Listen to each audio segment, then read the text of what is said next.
Well, France plans to deploy more troops to the Central African Republic amid warnings that the country is descending into civil war. Last week, the French foreign minister warned the country was on the verge of genocide. The government has now imposed a curfew in the capital there. Members of the SANDF are part of the peacekeeping force in the CAR. So how will South Africa respond to the renewed violence? SANDF spokesperson Siphiwe Dlamini joins me on the line now. Good morning, Siphiwe. Give us some idea of what is the situation in the Central African Republic as we speak. Well, let me just correct one matter that you've raised, that we are deployed there. We are not deployed in the Central African Republic. Coming back to the situation there, it is concerning to any peace-loving nation like ours to see that the security situation is deteriorated to this level in the Central African Republic and affecting mostly women and children.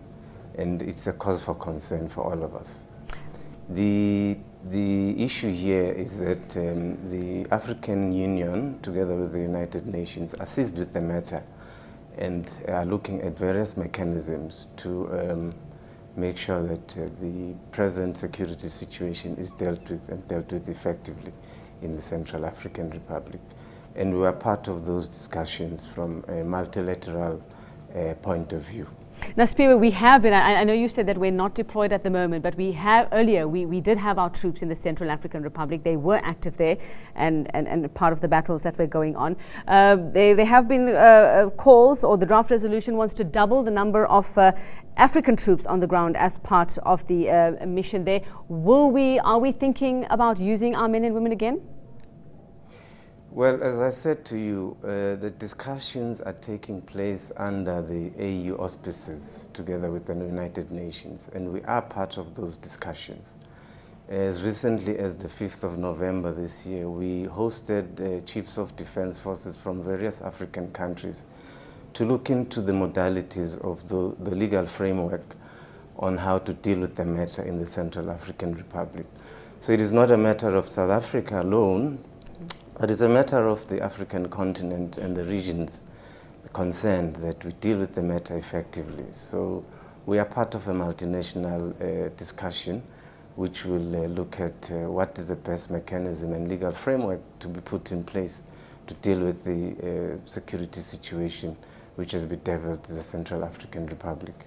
Now, Siphiwe, the last time that our troops were involved there, we know that we suffered fatalities, we had deaths, our soldiers who had died. If you do decide to send them in this time, what would we do differently to ensure their safety there?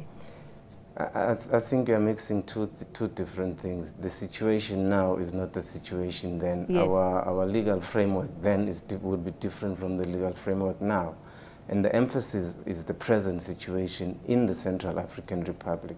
We hosted 2 weeks ago chief of defense forces of various countries to look at the situation and do an analysis and on what should be done and advise our political principals on the best way and legal framework to follow in order to deal with the situation in the Central African Republic.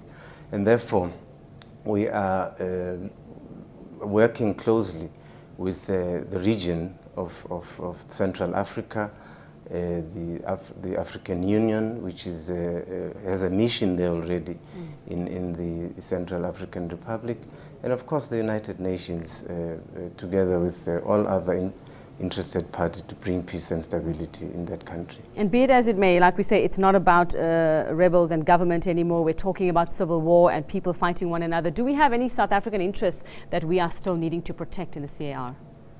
Well, our interest is very clear. The objective of South African government is to contribute to peace and stability in the region for economic development.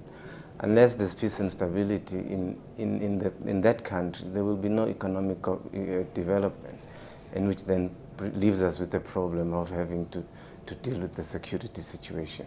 All right, thank you very much for your time. SANDF spokesperson Siphiwe Dlamini. News that moves. eNCA.com.